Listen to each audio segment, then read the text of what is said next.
Selamat siang, kembali lagi bersama dengan saya, Ibu Marce. Pada siang ini, saya akan membawakan materi dengan tema Sakramen Baptis. Senang berjumpa dengan anak-anakku sekalian. Pada saat ini, sebelum kita memulai akan pembelajaran kita, terlebih dahulu kita berdoa. Kita berdoa dalam nama Bapa dan Putra dan Roh Kudus. Amin.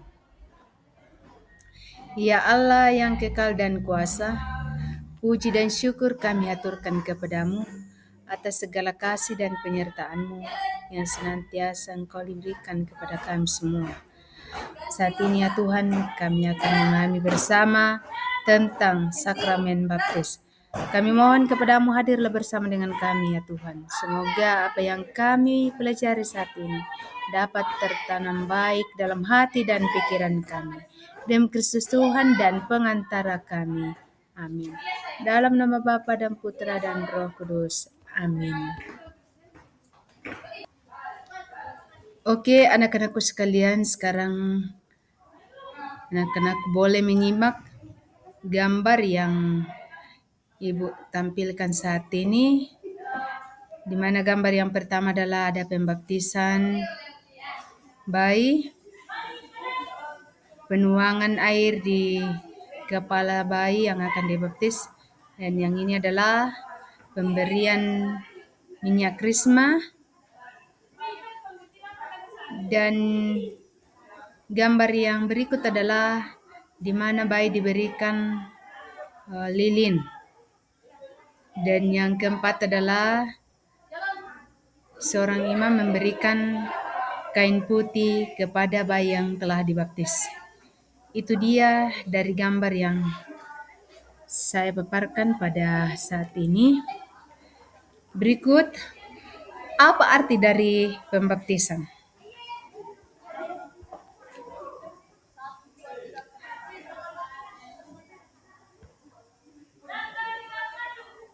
Pembaptisan berasal dari bahasa Yunani baptiso yang berarti pembasuhan atau pencucian. Sehingga membaptis berarti membenamkan calon ke dalam air atau menuangkan air ke atas kepala sambil mengucap dalam nama Bapa dan Putra dan Roh Kudus. Yang berikut, sakramen baptis merupakan sakramen dasar bagi orang Kristiani. Dengan dibaptis berarti orang bergabung menjadi anggota gereja. Jadi sakramen yang paling dasar kita terima terlebih dahulu adalah sakramen baptis. Jadi kita tidak bisa menerima sakramen yang lain sebelum kita menerima sakramen baptis. Karena sakramen baptis di sini adalah sebagai dasar, sebagai pondasi bahwa kita ini sudah digabungkan menjadi anggota gereja. Yang berikut, setelah kebangkitan, Yesus memberikan tugas perutusan kepada para rasul untuk membaptis. Bisa kita bandingkan dalam Injil Matius 28 ayat 19. Maka sejak Pentakosta, gereja melayani sakramen pembaptisan kepada setiap orang yang percaya kepada Kristus.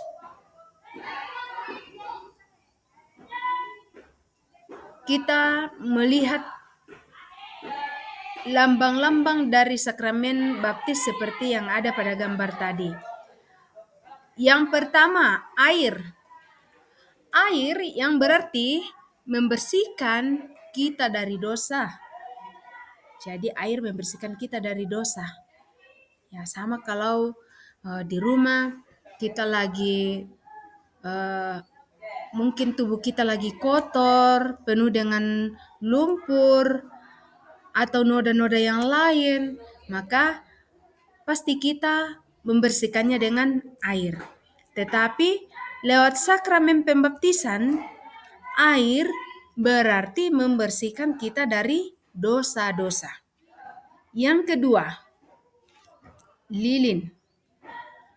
Lilin yang melambangkan cahaya Kristus sebagai penerang dalam kehidupan. Karena kita adalah anak terang Kristus.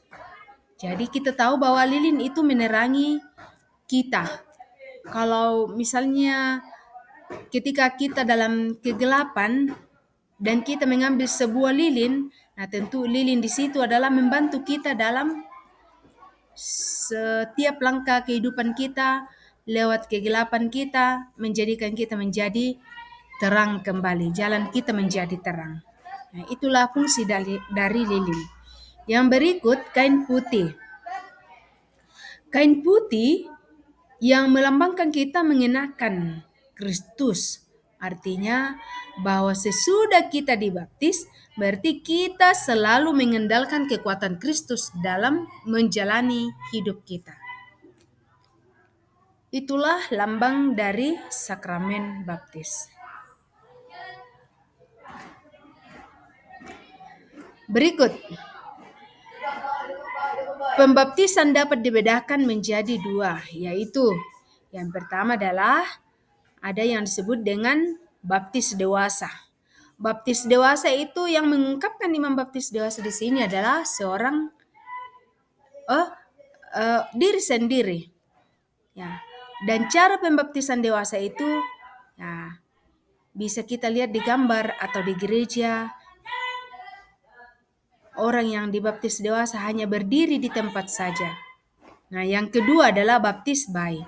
Nah, baptis bayi ini adalah mungkin masih umur berapa minggu atau berapa bulan. Kemudian bayi yang kita baptis, kita pegang, orang tuanya memegang atau siapa saja yang memegang. Kemudian kita tuangkan air dari atas dahi. Dan yang mengungkapkan iman dari pembaptisan bayi di situ adalah orang tua.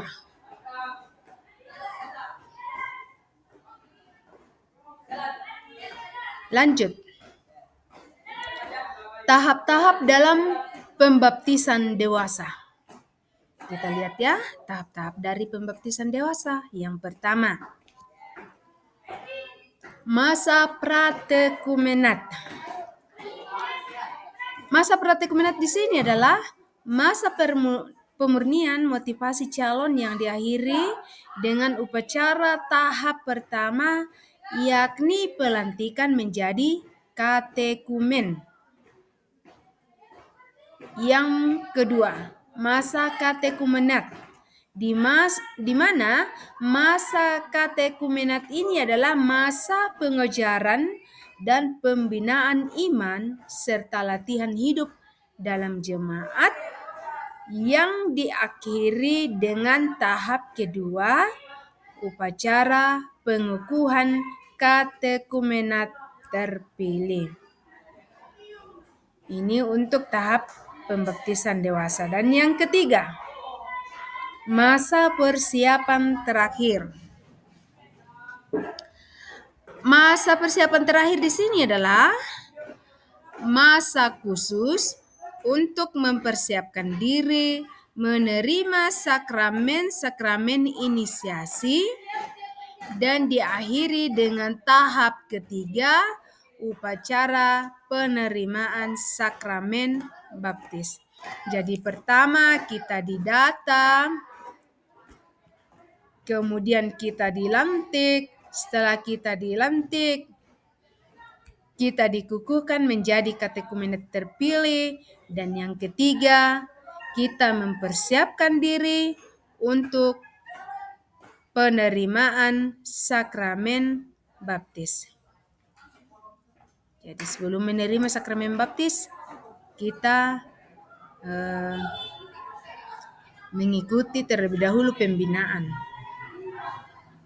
Dan yang berikut adalah masa mistagogi. Masa mistagogi adalah masa pembinaan lanjutan setelah seseorang menerima sakramen baptis. Nah, kita dibina untuk selanjutnya untuk menerima sakramen-sakramen yang lain.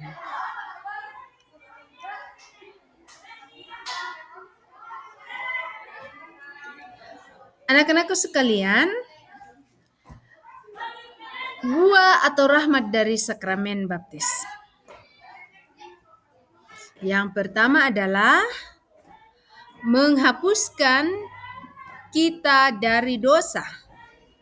Jadi kalau kita dibaptis, kita mendapatkan penghapusan dari dosa. Yang kedua, dilahirkan kembali menjadi anak Allah. Yang ketiga, mendapat rahmat pengudusan yang mempersatukan seseorang dengan Kristus dan gerejanya.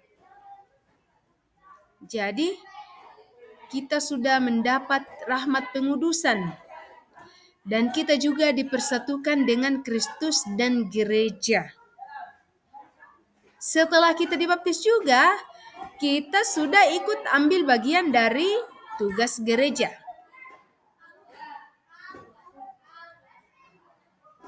Yang kelima adalah dimateraikan, yang menandakan bahwa kita ini sudah sah menjadi milik Kristus selama-lamanya.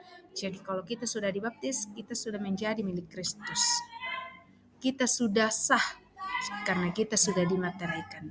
Kita menjadi milik Kristus dan kita juga sudah sah menjadi anggota gereja.